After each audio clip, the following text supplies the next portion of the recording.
Bismillahir Rahmanir Rahim. Transforming higher education in Bangladesh, roadmap to sustainable excellence. শীর্ষক জাতীয় কর্মশালার সম্মানিত সভাপতি, উপস্থিত বিশিষ্ট শিক্ষাবিদগণ, মন্ত্রী পরিষদ, উপদেষ্টা পরিষদ, ইউজিসির সদস্যবৃন্দ, বিশ্ববিদ্যালয়ের উপাচার্য, জাতীয় অধ্যাপকবৃন্দ, নীতি প্রণেতা, শিক্ষক, গবেষক, শিল্প খাতের প্রতিনিধিবৃন্দ, members of diplomatic core, development partners এবং সম্মানিত উপস্থিত সুধীবৃন্দ, আসসালামু আলাইকুম। বাংলাদেশে উচ্চ শিক্ষা রূপান্তর, টেকসই উৎকর্ষতার রোডম্যাপ এই শিরোনামে বিশ্ববিদ্যালয় মঞ্জুরি কমিশন আজ দিনব্যাপী কর্মশালার আয়োজন করেছে। আমি ব্যক্তিগতভাবে বিশ্বাস করি এটি অত্যন্ত সময় উপযোগী একটি অনুষ্ঠান। আপনারা যারা এতক্ষণ আলোচনা করলেন, এইসব আলোচনায় শিক্ষা ও গবেষণায় আমাদের বিশ্ববিদ্যালয়ের বৈশ্বিক মান বজায় রাখতে পেরেছে কিনা এমন একটি প্রশ্ন হয়তো ফুটে উঠেছে, হয়তো ফুটে ওঠেনি। তবে আনফরচুনেটলি খুব সম্মত বাস্তবতা হচ্ছে, একবিংশ শতাব্দীতে শিক্ষা, গবেষণা এবং জ্ঞানের উৎকর্ষ অর্জনের ক্ষেত্রে বিশ্ব বিখ্যাত বিশ্ববিদ্যালয়ের র্যাঙ্কিং এ আমাদের বিশ্ববিদ্যালয়ের অবস্থান এখনো মনে হয় প্রত্যাশিত উচ্চতায় পৌঁছতে পারেনি। র্যাঙ্কিং এর ক্ষেত্রে সাধারণত গবেষণা, প্রকাশনা, পাবলিকেশন, সাইটেশন এবং উদ্ভাবন এই বিষয়গুলোকে মনে হয় বেশি গুরুত্ব দেওয়া হয়। সেই ক্ষেত্রে আমাদের অবস্থান কোথায়, এই বিষয়গুলো নিয়ে আমাদের শিক্ষাবিদগণ নিশ্চয়ই আরো চিন্তা ভাবনা করবেন। শুধু পুঁথিগত শিক্ষায় নয়, বিশ্ববিদ্যালয় গবেষণা এবং উদ্ভাবনের দিকে মনোযোগ না দিলে মনে হয় প্রতিযোগিতামূলক বিশ্বে আমাদের টিকে থাকা কিছুটা হলো কষ্টসাধ্য হয়ে পড়বে। বিশ্ববিদ্যালয়ের উদ্ভাবন কিংবা গবেষণা কার্যক্রম এগিয়ে নিতে সরকার অর্থ বরাদ্দ দেবে, এটাই স্বাভাবিক। তবে আমি যতটুকু জানি, ব্রিটেন সহ বিশ্বের অনেক দেশেই যারা বিশ্ববিদ্যালয় অ্যালামনাই, তাদের অনেকেই কিন্তু বিশ্ববিদ্যালয়ের গবেষণা এবং উদ্ভাবন কার্যক্রমকে এগিয়ে নিতে সাধারণত পৃষ্ঠপোষকতা করে থাকেন।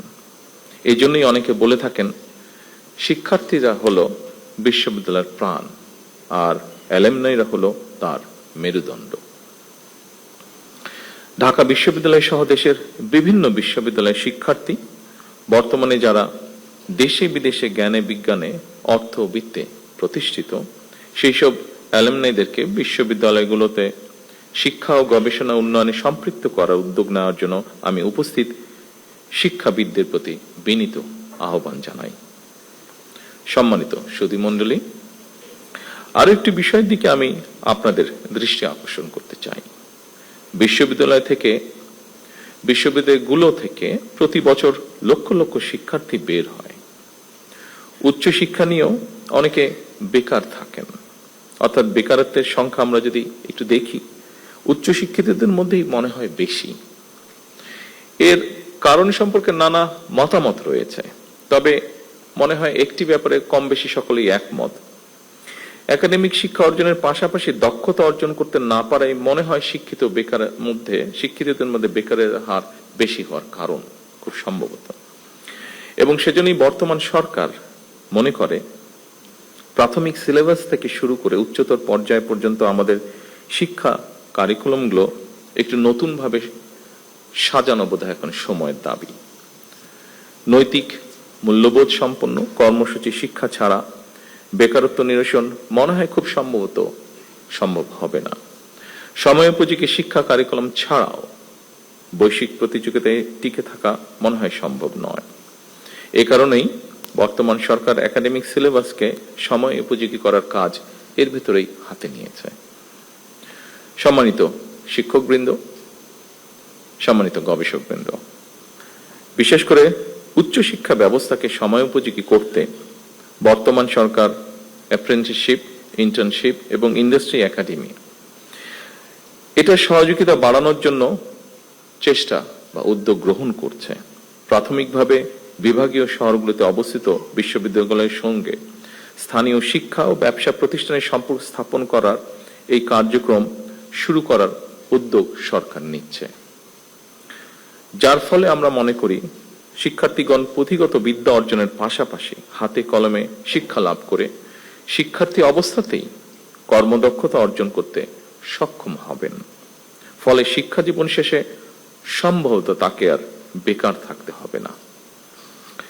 কলেজ এবং বিশ্ববিদ্যালয়ে ইনোভেটিভ বিজনেস আইডিয়া বাণিজ্যিকরণ করতে প্রতিযোগিতামূলক প্রক্রিয়ায় সিড ফান্ডিং বা ইনোভেশন গ্রান্ট প্রদান, এটারও আমরা উদ্যোগ নিচ্ছি এবং এর উদ্দেশ্য ক্যাম্পাস থেকেই ব্যবসায়িক উদ্যোক্তা তৈরি করা। ফলে এই উদ্যোক্তারা নতুন এবং সৃজনশীল ব্যবসায়িক ধারণা বাস্তবায়ন করে দেশের অর্থনীতিতে নিশ্চয়ই অবদান রাখতে সক্ষম হবেন। শিক্ষার্থী থাকা অবস্থায় কর্মদক্ষতা অর্জনের ফলে এমনও হতে পারে একজন শিক্ষার্থী চাকরির জন্য অপেক্ষা না করে নিজেই একজন উদ্যোক্তা হিসাবে বরং আরো কয়েকজনের কর্মসংস্থানের ব্যবস্থা করতে সক্ষম হবেন। এইসব উদ্যোগ ছাড়াও সরকার উচ্চ শিক্ষা প্রতিষ্ঠানগুলোতে উদ্ভাবন এবং উদ্যোক্তা উন্নয়ন ইনস্টিটিউট, সায়েন্স পার্ক প্রতিষ্ঠার পরিকল্পনা করছে। দেশি বিদেশি প্রতিষ্ঠানের সাথে অংশীদারিত্বের ভিত্তিতে বিশ্ববিদ্যালয়গুলোতে বিজ্ঞান মেলা, innovation fair, product sourcing fair সহ এ ধরনের শিক্ষা ও দক্ষতা বিষয়ক আয়োজনকে উৎসাহিত করার পরিকল্পনা আমরা নিয়েছি। শুধু উচ্চশিক্ষার ক্ষেত্রেই নয়, স্কুল পর্যায় থেকেই সরকার শিক্ষা কারিকুলামে কারিগরি এবং ব্যবহারিক শিক্ষা বাধ্যতামূলক করার পরিকল্পনা গ্রহণ করেছে। সম্মানিত সুধীমণ্ডলী, বিশ্ব এখন চতুর্থ শিল্প বিপ্লবে পা দিয়েছে।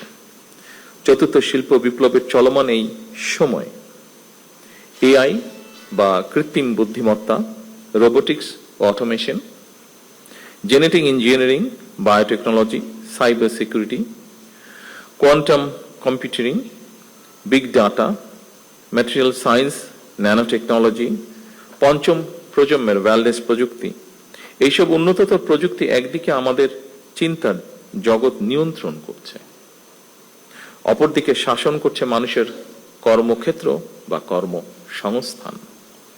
এর ফলে নিত্য নতুন প্রযুক্তির ব্যবহার একদিকে প্রথাগত চাকরির বাজারে বেকারত্ব হয়তো বাড়াচ্ছে, অন্যদিকেও আবার তৈরি করছে নিত্য নতুন ভিন্ন ধরনের কর্মসংস্থান।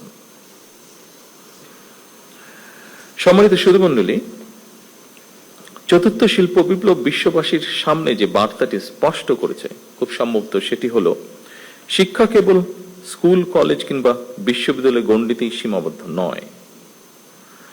বর্তমানে জ্ঞান চর্চা কেবল একটি নির্দিষ্ট বিষয়ে আবদ্ধ নয়, বরং আমরা দেখি ডাটা সায়েন্স সাথে বায়োলজি বা ইঞ্জিনিয়ারিং এর সাথে হয়তো সমাজ বিজ্ঞান এর একটা বন্ধন রয়েছে।